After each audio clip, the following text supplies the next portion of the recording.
సిల్చర్ మండలంలో పిఎస్సిఎస్, అదేవిధంగా ఐకేపీ, అదేవిధంగా ఎఫ్పిఓ మరి ఈ 3 ఆధ్వర్యంలో కొనుగోలు కేంద్రాలను ప్రారంభించడం జరుగుతోంది. రైతుల పంటలు కోతకొచ్చినటువంటి సందర్భంలో ఈ కొనుగోలు కేంద్రాలను వారికి అందుబాటులోకి తీసుకుని రావడం జరుగుతోంది.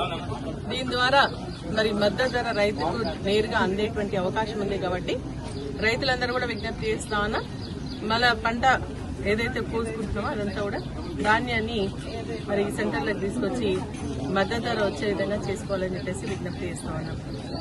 ఈరోజు ప్రభుత్వం ఏ గ్రేడ్ వడ్లకు సంబంధించి 2,320 రూపాయలు కేటాయించడం జరిగింది.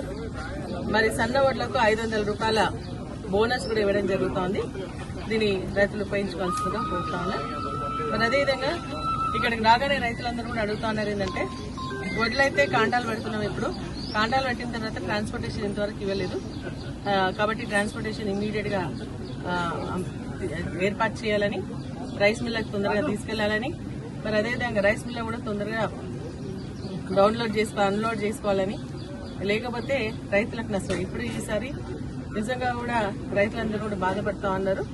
వడ్లు సరిగా పండలేదు, కరెంటు లేక, నీళ్లు లేక, మరి అతివృష్టి అనావృష్టి అన్నట్టుగా ఈదురు గాలులతోని, వైరస్ తోని మరి ఎంతైతే పంట రావాలనో అంత దిగుబడి రాక రైతులు నష్టపోతున్నటువంటి సందర్భంలో మళ్ళీ ఇంకా ఆలస్యం చేస్తే ఇంకా రైతులకు నష్టం జరిగేటువంటి పరిస్థితి ఉంటుంది. కాబట్టి ట్రాన్స్పోర్టేషన్ ఇమ్మీడియట్ గా ఏర్పాటు చేయాల్సిందిగా నేను కోరుతా ఉన్నా. రైస్ మిల్స్ మొన్న అడిషనల్ కలెక్టర్ తో మాట్లాడితే రైస్ మిల్స్ దాదాపు ఒక 27 రైస్ మిల్స్ ని అలౌట్ చేసినామని చెప్పేసి చెప్పడం జరుగుతుంది. మరి రైతులు కూడా మరి ఈ యొక్క ఏదంటే ఇమ్మీడియట్ గా ట్రాన్స్పోర్టేషన్ కి సంబంధించి లారీలు రాకపోతే ట్రాక్టర్స్ ద్వారా కూడా, సొంత రైతులకు సంబంధించినటువంటి ట్రాక్టర్స్ ఉంటాయి కాబట్టి రైతులకు ట్రాక్టర్స్ ద్వారా కూడా మరి ట్రాన్స్పోర్ట్ చేసుకునేటువంటి అవకాశం కూడా కల్పించాల్సిందిగా మేము అధికారులను కోరుతా ఉన్నాం. ఎక్కడ ఏ ఇబ్బంది లేకుండా ఇంతవరకు సంచులు కూడా రాలేదు, సంచులు, తాళ్లు, అదేవిధంగా ట్రాన్స్పోర్టేషన్ అన్లోడ్ చేసుకోవడం ఇవన్నీ కూడా కరెక్ట్ గా చెప్పాలని, మరి తీసుకున్న తర్వాత వెంటనే ఇమీడియట్ గా రైతు ఖాతాలో డబ్బులు వేయాలని చెప్పేసి కూడా కోరుతాను.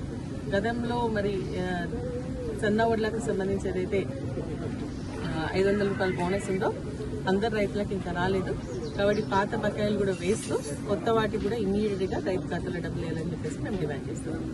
Please like it, share it, and for more videos, please subscribe to our channel.